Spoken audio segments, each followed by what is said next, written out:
Oh, welcome friends for the show. My name is Erik Stahl and today we have Jacqueline Cartier.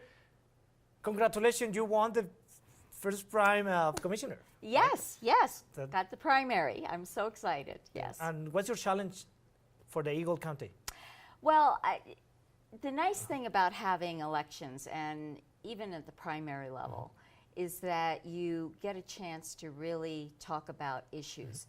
In between, there's so much function with just running government, and people are busy with their lives, that there isn't the kind of interaction that is really necessary to move forth innovative legislation.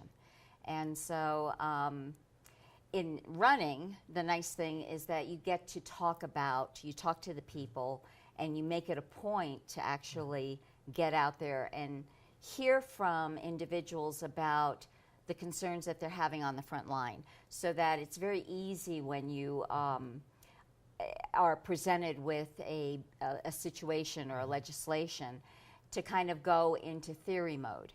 But theory doesn't always translate well when people are having to deal with it day to day. So being engaged and having people feel like they have a voice, you know, and that they will be able to communicate with their legislators outside of election season. And so for me, having that degree of interaction and transparency and engagement, you know, there are a lot of people that just don't feel connected to what's going on in government and how it affects them in their business and their personal lives. So I liked your help to the all community in the way to encourage them to keep doing their businesses, start new businesses, that in Colorado you can make it. I mean, any business. And I like the way you develop programs for leadership.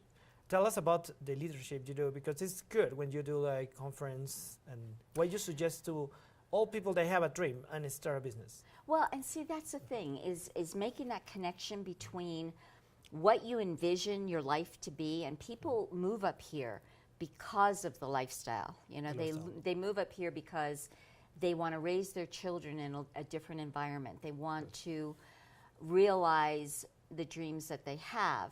And so when you have government, you have to be careful not to get in the way of that you are there to support it. And there's a fine balance there. And so, for example, when you get legislation that's passed, oftentimes it's passed to protect someone on one end, but oftentimes it inhibits other people.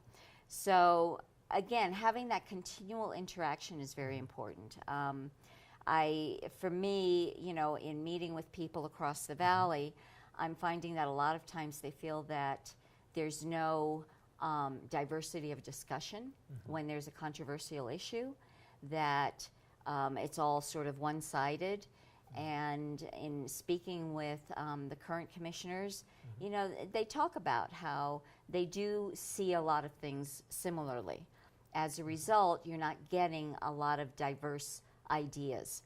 And sometimes those diverse ideas are the things that can really make something successful.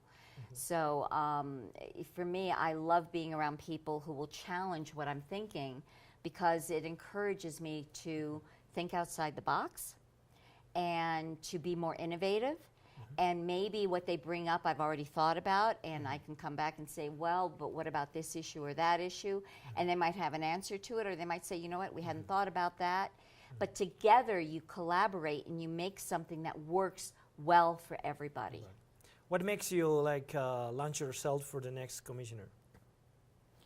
I'm not sorry. I like don't. To be what you make you what you decide to become commissioner. Like what things I want to do? Yeah. Well, okay. So there's a lot of different areas that.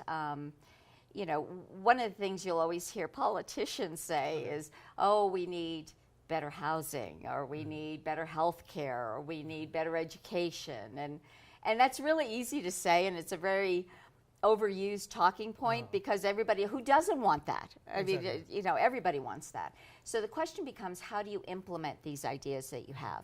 So for me, I like the idea, like for example, with education. There are a number of different ways that you can go with education.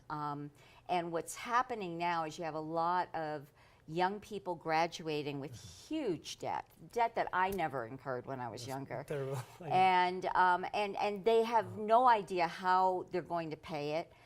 You want to bring them back home, you want to bring them back here, but they're trying to find ways in which to make enough money to pay the debt, to live a life, to plan a future, to live their dreams, and how do you incorporate all of that?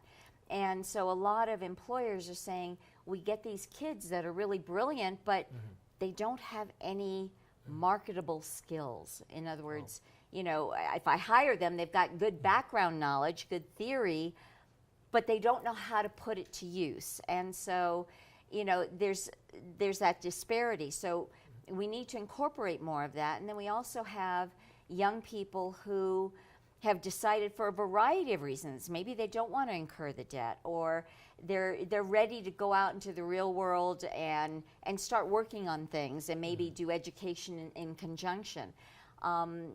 There's lifelong learning that you don't have to be in a school for. But having programs set up for high schoolers that give them an option, right? That they can go to college, or they can have an apprenticeship or an internship. And even those things, you know, that they're more than just, you know, this is the person that goes and gets the coffee. Instead, you're really sitting down with them and showing them the business. And in the process of doing that, sometimes you'll pay them, sometimes there is no money to pay them, at which point I've worked with the Roaring Fork School District on creating some public-private partnerships so that it can help support the kids while they're learning a new trade and really integrating into the business community that they're in. Tell us about your career in the last 20 years. Like, oh my gosh. What'd you start? I'm not that old. So let's start over. You know, I'm joking. Yeah.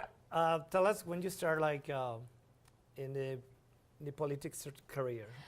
Actually, I started getting interested in politics with President, we call him Bush 41. It was President Bush Sr. And I got involved through friends, and then I started meeting with some of his staff, and I have a knack for communications. That's really my specialty. And how things are communicated to various cultures. You know, you can give the same message, but you would give it differently to, say, a young person, a millennial, for example, than you would a senior, than you would a business executive. It's the same message, but you might change the wording, or you might change the syntax in which you present it. And so I was apparently helpful to the campaign in that regard. And so I continued that process. And then being involved in that level, I met a number of U.S. senators, and it sort of went into that realm. And so over the past 20 years, I've been involved politically on crisis management and communications, primarily working on bipartisan legislation, because honestly, we all want the same thing for our kids, for our lives, for our future, right? But we have different ways of approaching it, and some ways are more effective than others, clearly. And so being able to bring the best of all ideas to move forward, it really helps, because then it provides a solution to a variety of cultures and economic situations. And even, you know, when you talk about the economy, bringing greater economic opportunities here to the Valley in terms of diversity of economic opportunities, as well as creating a hub here. And one of the things that becomes a foundation, and has been for the American economy, certainly, but for our entire lifestyle, is the ability to be able to be an entrepreneur. To come up with an idea and make it. Exactly. Like that's what you do with your films, that's what you do with your fashion, right? You have an idea and you move forward, and it's exciting. So for someone to be able to have that kind of support, and I want to create a center where we incorporate we have incredible expertise in this valley. We have existing business owners. We have retired executives. We have a whole variety of very successful people who are more than willing to help someone develop an idea. And so I think that if we can expand upon that, it will diversify our economy, which helps us when we have, for example, a weak ski season. Especially, kids discover themselves what exactly they love, and in that way, they can like start doing and go to the school what they love. Maybe become architects, lawyers, or any career. Right. And then money comes later.